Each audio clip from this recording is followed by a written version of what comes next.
اللہ تعالیٰ ارشاد فرماتا ہے یا ایھا النبی انا ارسلناک شاہدا و مبشرا و نذیرا وداعیا الی اللہ باذنہ وسراجا منیرا، اے غیب کی خبریں دینے والے نبی صلی اللہ تعالیٰ علیہ وسلم، ہم نے آپ کو شاہد یعنی حاضر و ناظر بنا کے بھیجا،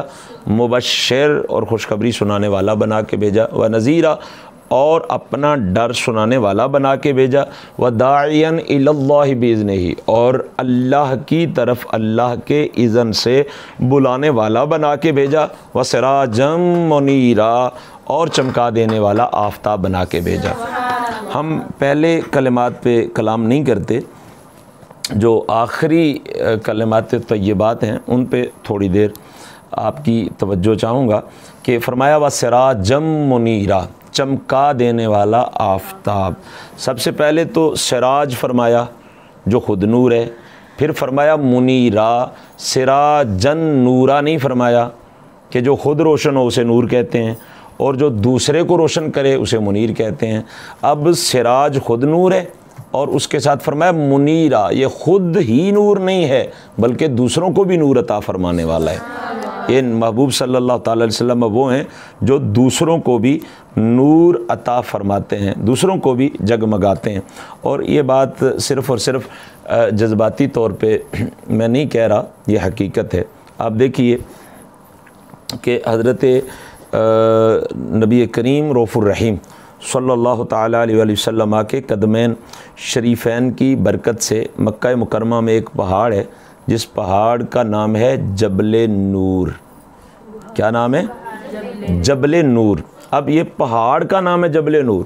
بھئی اس میں کیا وجہ ہے جی؟ غار حرا ہے۔ بھئی غار حرا کا کیا شرف ہے؟ اس لیے جی کہ اس میں نبی کریم صلی اللہ تعالیٰ علیہ وسلم تشریف لاتے تھے، اللہ کی عبادت کرتے تھے اور حضور صلی اللہ تعالیٰ علیہ وسلم یہاں پہ اللہ کو یاد فرماتے، اور یہی وہ غار ہے کہ جس غار میں اللہ تعالیٰ نے اپنے پیارے حبیب صلی اللہ تعالیٰ علیہ وسلم پر پہلی وحی نازل فرمائی، تو اس لیے یہ پہاڑ جبل نور بن گیا۔ اب یہاں پہ بھی ایک مزے کی بات، ایک لطیفہ بھی ہے یہ، اور یہ لطف بھی ہے اور اس میں مزہ بھی ہے اور عقیدہ بھی ہے کہ وہ لوگ جو نبی کریم صلی اللہ تعالیٰ علیہ وسلم کو نور اس لیے نہیں مانتے، جی حضور کی آنکھیں تھیں، حضور کے کان تھے، حضور کا جسم تھا، ہاتھ تھے، پیر تھے، آقا کریم علیہ السلام کھاتے تھے، حضور پیتے تھے، حضور کی شادی ہوئی، حضور کے بچے ہوئے، حضور علیہ الصلوۃ والتسلیم کے چوٹ لگی تو خون مبارک نکل آیا، حضور کو بھوک لگتی تھی، حضور کو پیاس لگتی تھی، تو جس کو بھوک لگے وہ نور کیسے، جس کا جسم ہو وہ نور کیسے؟ وہی لوگ جو نبی کریم علیہ الصلوۃ والتسلیم کو نور اس لیے نہیں مانتے کہ جسم والا نور کیسے ہو سکتا ہے جی؟ جبریل نور ہے تو اس کا جسم نہیں ہے، میکائیل نور ہے تو اس کا جسم نہیں ہے، تو حضور نور ہیں تو حضور کا جسم کیوں ہے؟ وہ لوگ جو حضور علیہ الصلوۃ والتسلیم کے ایک جسم اطہر کی وجہ سے آپ کو نور نہیں مانتے، وہی لوگ اتنے بڑے پہاڑ کو نور مان رہے ہیں جو پتھروں کا ہو اور حضور صلی اللہ تعالیٰ علیہ وسلم کے قدمین شریفین کا اسے لمس حاصل ہو جائے، حضور صلی اللہ تعالیٰ علیہ وسلم کے قدم نازنین کی برکت اسے حاصل ہو جائے، تو وہ اتنا بڑا سا پہاڑ جو 2500 فٹ بلندی پہ ہے، اتنا اونچا ہے، وہ نور بن جائے، تو اگر اللہ چاہے تو کیا اپنے محبوب علیہ السلام کے بدن اطہر کو نور نہیں بنا سکتا؟ یقیناً بنا سکتا ہے۔ اسی طریقے سے یثرب جو مدینہ طیبہ کا پرانا نام ہے، یثرب مدینہ طیبہ کا پرانا نام، جو بیماریوں کی جگہ، بیماریوں کا مرکز جسے کہا جاتا تھا، جب آقا کریم صلی اللہ تعالیٰ علیہ وسلم وہاں پہ تشریف لائے تو یثرب کا نام بدل کر کے آقا کریم صلی اللہ تعالیٰ علیہ وسلم کی برکت سے اس کا نام مدینہ منورہ پڑ گیا، اس کا نام مدینہ منورہ پڑ گیا۔ یعنی صرف اب دیکھیں، صرف مدینہ پورا کا پورا وہ جو بیماریوں کا مرکز تھا مدینہ منورہ بنا، صرف خود نہیں نور بنا بلکہ پورے کا پورا شہر دوسروں کو بھی نور دینے والا بن گیا۔ تو حضور صلی اللہ تعالیٰ علیہ وسلم کے قدمین شریفین کی برکت سے جب ایک شہر پورے کا پورا منورہ یعنی نور والا بن گیا تو حضور خود کتنے بڑے نور والے ہوں گے۔ اب آگے چلیے، نبی کریم صلی اللہ تعالیٰ علیہ وسلم کی دو شہزادیاں حضرت سیدہ رقیہ رضی اللہ تعالیٰ عنہ و سلام اللہ علیہ اور حضرت سیدہ ام کلثوم رضی اللہ تعالیٰ عنہ و سلام اللہ علیہ،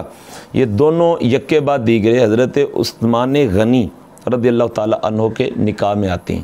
تو جب نکاح میں آتی ہیں تو آپ کا ایک لقب پڑ جاتا ہے ذی النورین،